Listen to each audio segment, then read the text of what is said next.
True peace, kins and kinettes. I am back at y'all with another one. And if you trying to stay ahead of the game, you should subscribe to Peep the Slang.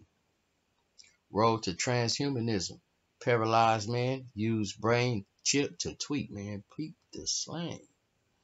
A company that specializes in implanting neural computer interfaces into the human brain claims that a patient who suffered from a nervous system disease that prevents his movement successfully used their technology to publish a social media post just by thinking it, man. Peep the Slang. Philip O'Cafe, a 62-year-old man from Australia, has amyotrophic lateral sclerosis, ALS, which causes paralysis. But technology firm Synchron says he can now communicate without the need of any muscle activity. Man, Peep the Slang. On Thursday, O'Cafe posted on Twitter using only direct thought, according to Synchron. I created this tweet just by thinking it. Read a tweet ostensibly authored by O'Cafe that was posted by the account of Synchron CEO Thomas O'Exley. The company asserts the tweet was created wirelessly from the man's brain. He had a brain-computer interface, BCI, called Stentroid installed last year. The implant, designed to enable patients to wirelessly control digital devices through thought, was inserted via the jugular vein to avoid drilling into the skull. Man, Peep the Slang. No need for keystrokes or voices. I created this tweet just by thinking it, man. Hello, world, BCI. Man, Peep the Slang.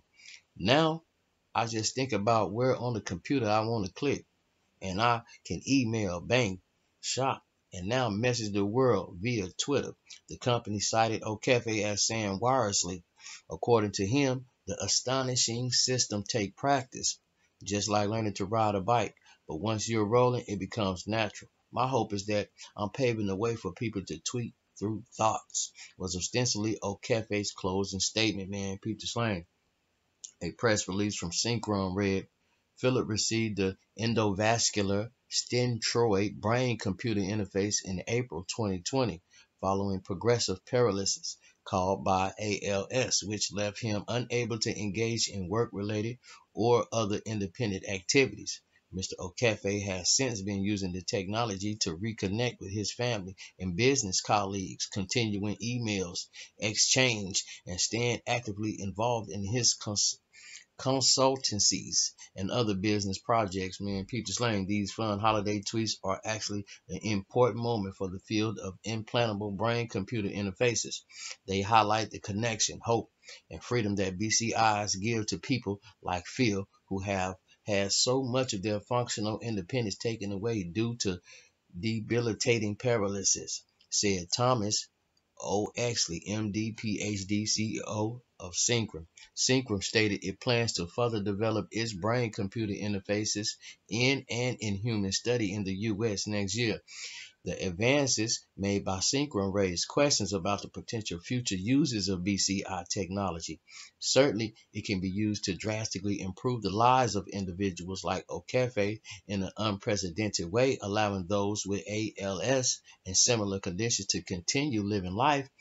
But as with nuclear power, which can either be used to power cities or create bombs like destroy cities, is there a potential that this technology, which undoubtedly is being used for good, will ultimately be abused? Man, Peep the Slang. TNA contributor Alex Newman has extensively covered the transhumanist movement, from Elon Musk's Neuralink that directly connects the brain to computers and is already working on animals, to Mark Zuckerberg's so-called metaverse, to the installation of electrodes in the brain to genetically engineer viruses to activate certain areas of the brain. The research on merging, blending humans with machines has been going on for decades and raises major questions for the future of humanity. As Newman reported in his article, Great Reset Transhumanism, Merging Man and Machine. Transhumanism is being promoted by the globalist establishment. The push for the Great Reset is hardly the first time the elites have peddled the transhumanist agenda.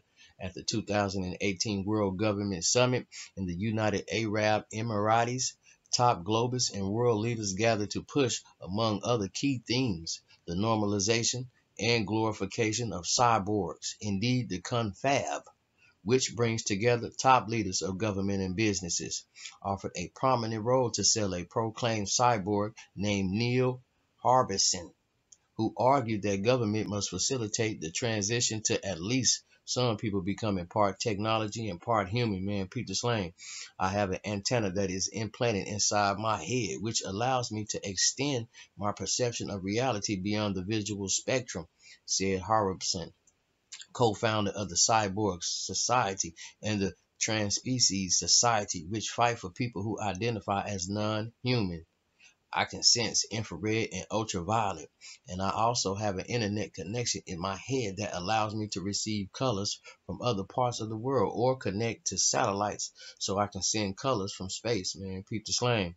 If synchronous technology truly does what it claims, there are certainly benefits for individuals suffering from effects of ALS, as O'Keefe is. But the question is, will corporations and the government attempt to use this technology to gain control over those who have the chip implanted in their brains? Knowing what we know about human nature and those with power, the answer is obvious, man. Peep the slang, science and technology.